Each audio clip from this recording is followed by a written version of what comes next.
Hi, my name is Diego Cardenas, and today I'm going to be choosing a character from the movies that we watched in class and finding which one that I feel like I can relate to the most and the one that I can give the most substance or analysis to.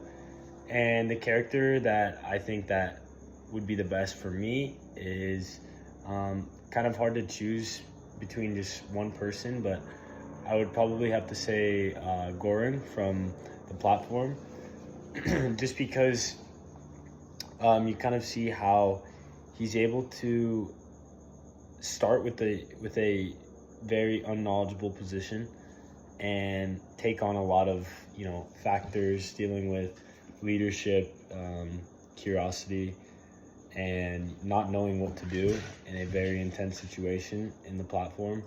And you see his growth throughout the whole entire film, and he's so close to falling apart, and I mean quite literally falling apart and giving up, but he doesn't. So I think that for myself, I can use it as an experience, not an experience, but as a kind of a symbol for not giving up and what you can accomplish if you can figure out who's on your side and who's on the other side.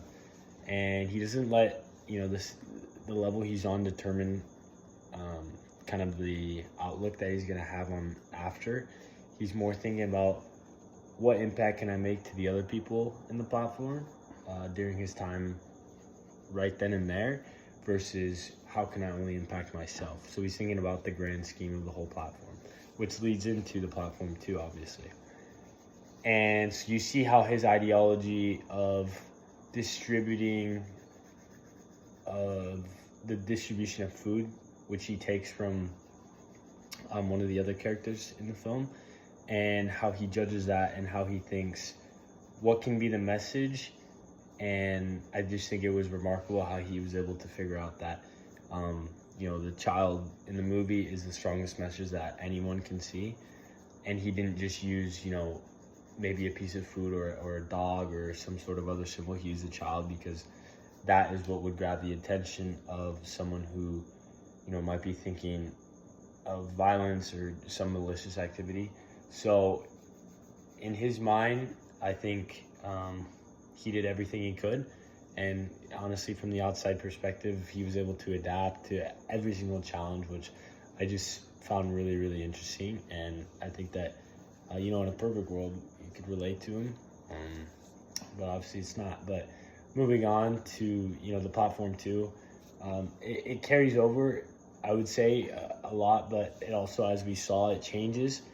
So in the platform too, I think that there wasn't one character that I really thought I was related to more than Goring in the first one. So that's why I chose him. I thought there was a lot of uncertainty in the second one as opposed to the first one. You really didn't understand what what each character was going to decide as their main fate in the second one, and whether they were going to end it and just sacrifice everything, or if they were going to choose a side. And we found which side the two women chose, and how unfortunately it only worked out for one of them. But again, it serves as just a I don't know, just a crazy ending, and one that you really wouldn't expect. But obviously the whole point of the movie was to spread a more important message. And in Los Olvidados, it's kind of the same